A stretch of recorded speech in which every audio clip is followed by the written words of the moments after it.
Senator from Utah. Mr. President, I ask unanimous consent to suspend the quorum call. Without objection. Mr. President, whenever government acts, it does so inevitably, unavoidably, necessarily, at the expense of individual freedom, at the expense of individual liberty and autonomy. This doesn't mean that every act by government is bad. Quite to the contrary. We need government. We need it to protect us from those who would undermine our liberty, those who would interfere with it, those who would harm us personally, whether physically or in some other way. But just as it doesn't mean that every act by government is bad, we should also not be too quick to leap to any conclusion that any and every act of government is good. We have to balance liberty, privacy, autonomy, with our corresponding needs for security and physical protection. These things need not be deemed irreconcilable with one another. They can exist in the same universe. In fact, when they're properly balanced, Mr. President, our privacy and our liberty become far from incompatible with our physical security, far from at odds with our need for protection. They can become part of the same whole. In other words, in this respect, our privacy is not at odds with our security. Our privacy is, in fact, part of our security. To be truly secure means that there are limits as to what the government can do to you. It means that there are limits as to what information the government can obtain. There are limits as to how the government may go about getting information about you. There are limits to what the government can do to you in depriving you of any of your fundamental rights. Now, we're here this week, as we have been last week, in the wake of a tragedy, a horrible tragedy in Orlando, one in which 49 people were killed. 49 people lost their lives at the hands of Omar Mateen, an individual who had pledged allegiance to ISIS. This is the worst terrorist attack that we've seen on U.S. soil since that tragic day on September 11th, 2001. I do want to make clear that pretending that this attack was simply a crime of gun violence would be an exercise in willful denial and in political theater. Ignoring it altogether is also not something that we can or should do, but it is important to make clear, even when, and I would argue especially when, a tragedy like this prompts Congress or any legislative body to act, it is especially in those moments that we have to be very careful of how we act. We have to remember that there's this tension.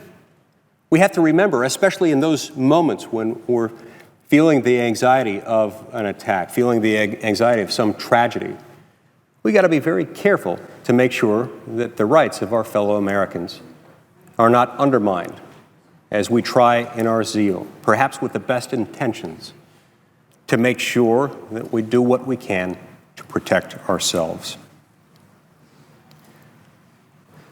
We have been addressing a couple of provisions this week. One that we voted on earlier today is a proposal brought forward by the senior senator from Arizona, an individual for whom I have great respect. His proposal is one that troubles me nonetheless. His proposal is one that would have given law enforcement officers, law enforcement agencies, the power to access Americans' internet browsing history and email metadata. These are things that can be analyzed to reveal the most intimate details of a person's life, the most intimate details of how a person thinks, a person's thought processes, and to do so, moreover, without a warrant, without probable cause, without any kind of judicial review by a federal court or any other court for that matter. This is a problem. This interferes with some of our most fundamental rights. It's incompatible, I believe, at least with the spirit, if not also the letter, of the Fourth Amendment to the U.S. Constitution, which provides that in order for the government to gain access to your papers, your person, your residence, it has to do so in a particular way. If it wants to get a warrant to search through your papers, for example, it has to go to court and it has to establish what's called probable cause. It has to show evidence demonstrating probable cause that a crime has been committed and a reason to look at a particular thing in a particular place. It can't simply just say, trust us, we have a good reason. A government agency or a group of government agents can't simply say, trust us, we're doing the right thing here. We have your security interests at heart. No, they have to go to a judge, somebody who's in a different branch of government. They have to show evidence that they need it based on evidence demonstrating probable cause of a crime, showing some kind of a connection between what they want to search and the crime. Now, this was understood by the founding generation. The founding generation may not have been familiar, Mr. President, with the internet. In fact, they weren't. It didn't exist, wouldn't be invented for a couple centuries after that. But they were very familiar with these same concepts. They were very familiar with the need for privacy. They were very familiar with the need to restrain government. The need to make sure that people can't live in constant fear that the government's going to start rifling through their personal effects without some reason, without probable cause. Nor were they, Mr. President, unaware of the fact that tragedies would happen. The Founding Fathers understood fully that tragedies arise. They understood that violence erupts from time to time. People engage in lawless behavior from time to time, lawless behavior that threatens not only the lives of individual citizens, but that also threatens to undermine the very foundations of our society. And yet, notwithstanding this well-developed grasp they had of the existence of tragedy, the risk that people could do harm, notwithstanding the fact that they themselves had been revolutionaries just a few years earlier, notwithstanding that many of these people who had a hand in the drafting of our Constitution and in the drafting and ratification of the Bill of Rights had themselves been revolutionaries and had themselves witnessed and in some cases even been a part of the violence that propelled the American Revolution. They nonetheless understood that it was imperative that we constrain the power of government relative to the liberty interests protected within the Bill of Rights, relative, for our purposes here, to the zone of interest of the Fourth Amendment. They understood that. They understood it well. They also understood that if someone had papers in their home, that those papers would be protected by the Fourth Amendment, regardless of whether the papers had been written by the person residing in that home. They likewise understood the possibility that in some instances the papers wouldn't even be kept in home. They might be kept somewhere else. But they understood that there are zones in which people have a legitimate, reasonable expectation of privacy. And it's in those areas where things need to be protected, regardless of who wrote the papers in question, regardless of where they might be located. If they're in an area where you have a reasonable expectation of privacy, the government has to follow certain procedures. So here's why I worry about the measure introduced by the senator from Arizona. It's because this would get at the very privacy interests that are supposed to be protected by the Fourth Amendment. If passed, this would give law enforcement agencies the authority to access your internet browsing history and your email metadata, meaning data about who you emailed and who emailed you, when the transmissions occurred, without probable cause, without a warrant, without any review by a federal court, without any review by any court. This is a problem. And it's a problem because, as I think most Americans can appreciate, certainly most Americans outside Washington, D.C. can appreciate, the papers of today, the papers referenced in the Fourth Amendment, would absolutely have to include electronic papers, records regarding your browsing history. Your browsing history, just like papers you might collect in your home for your own reading, regardless of whether you had authored the papers in question, wouldn't lose their protection simply because someone else had authored them. The fact that you had them in your home, the fact that you had obviously been reviewing them by virtue of their location in your home, says a lot, perhaps, about what your interests are. And we understand that your interests are not necessarily the government's business simply because someone in the government arbitrarily decides that's going to be the case. There's another measure that we'll be reviewing, that we're expected to be voting on later this week. And it's an amendment that's been proposed by another one of my esteemed colleagues, the senior senator from Maine. Now, this one would prevent anyone appearing on a particular list, the no-fly list or the selectee list, these lists being maintained for the purpose of trying to track those who should perhaps not be allowed to board an airplane, or in the case of the selectee list, individuals who have been determined candidates for additional screening at airports before boarding a plane. It would prevent such persons from purchasing firearms, denying Americans their Second Amendment rights based on a mere suspicion that the FBI might have that the person in question is engaged in terrorist activity. There are a couple things that worry me about this, notwithstanding the good intentions underlying it. This one implicates not only the Second Amendment, which protects Americans in their right to bear arms, but it also implicates the Fifth Amendment, which guarantees that we won't be deprived of life, liberty, or property without due process of law. If this provision, as it's now written, as I've read it, in its current formation, were to become law, it would, as I understand it, allow the government to take away that right, to take away your Second Amendment rights, anyone's Second Amendment rights, based on a mere suspicion. Not based on probable cause, although I don't believe that in and of itself would be enough either. It would allow that right to be taken away. And it would do so without any opportunity for the citizen affected by this action to challenge this decision prior to the deprivation. Now, it would, to be sure, set up a procedure whereby someone could go into court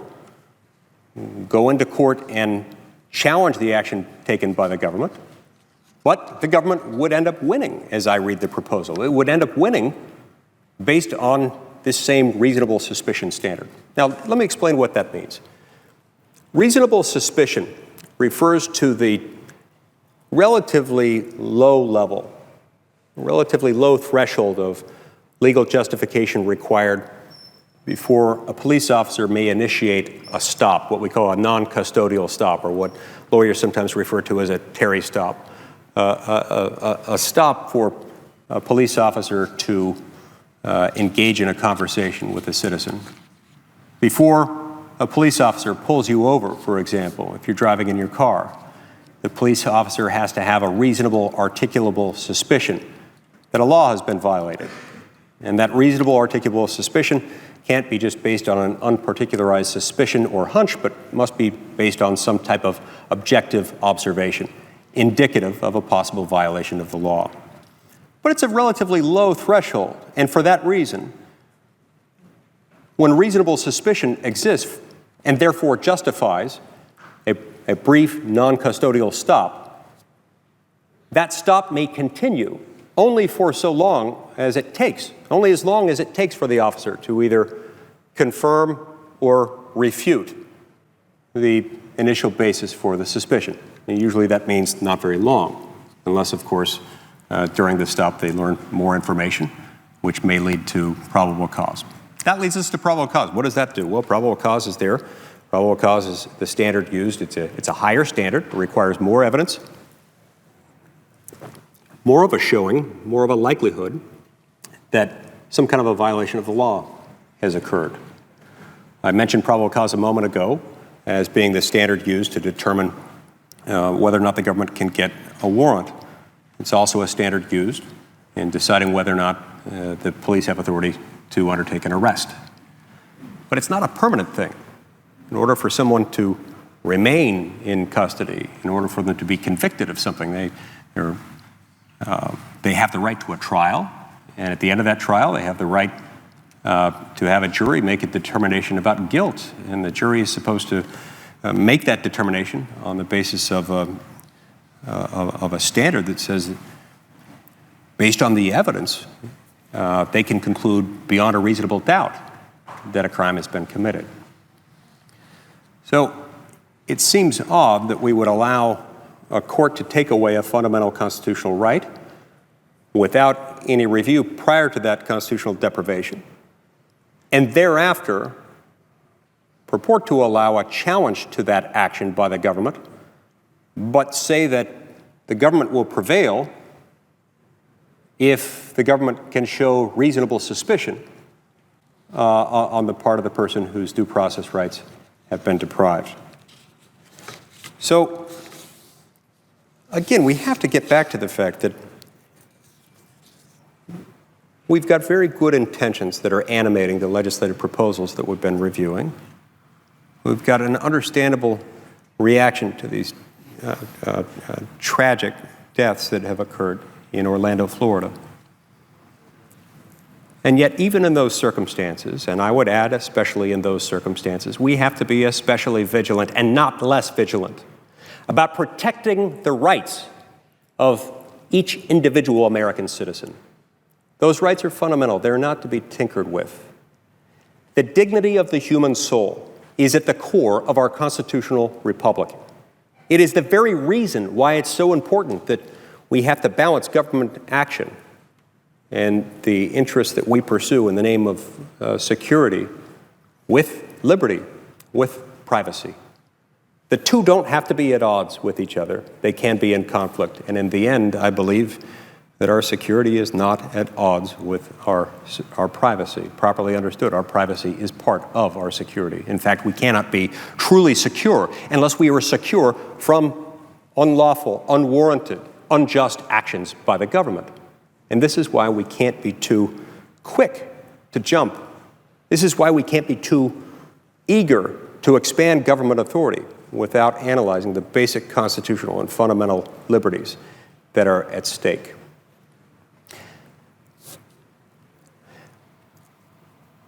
I've been inspired by the example of an Englishman named John Wilkes, who was a member of Parliament. John Wilkes found himself living through a very real deprivation of liberty and a very, very real intrusion into his privacy. He found himself at the receiving end of a general warrant issued by the administration of King George III.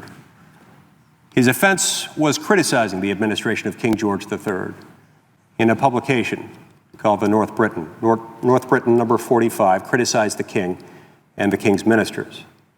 And for that, John Wilkes had his house searched aggressively. It was ransacked effectively by officers who were searching for something, and they were doing so pursuant to a general warrant, a warrant that basically said, those involved in the publication of North Briton number 45 have engaged in illegal activity. Go find the people responsible for this and search any and all places and things that might contain relevant information regarding this offense. No particularity required under that. Well, this was incompatible with the rights of Englishmen at the time, and so John Wilkes fought the king's officials in court. He eventually won not only his freedom, but he secured also a civil judgment against the king. was awarded substantial money damages.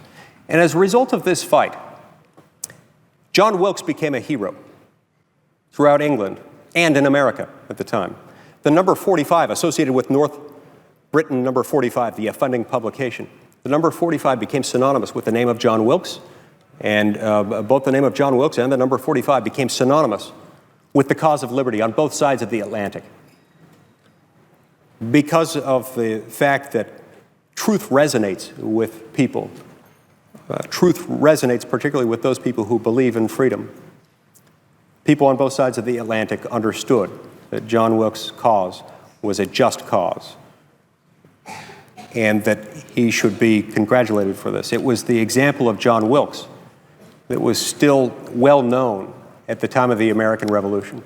It was still fresh in the minds of the American people at the time the Constitution was drafted in 1787, the fact that by the time that it was ratified and took effect a couple of years later, and by the time that the Fourth Amendment was drafted and then ratified a couple of years after that.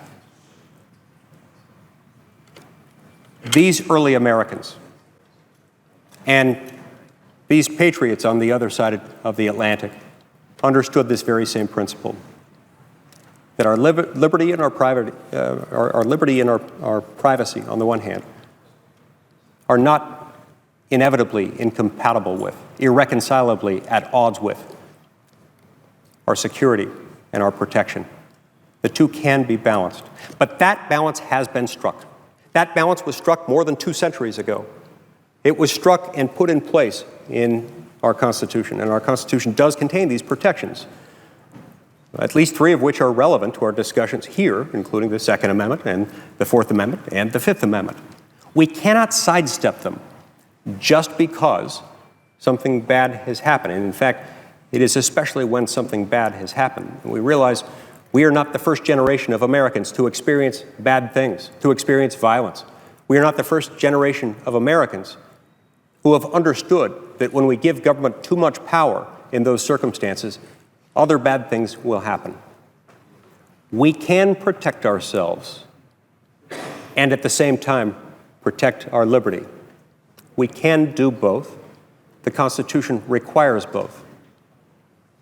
So, Mr. President, I say to those who believe this is a fool's errand, we can, in fact, do these things. We can, we must, and together, I hope and I pray that we will. Thank you.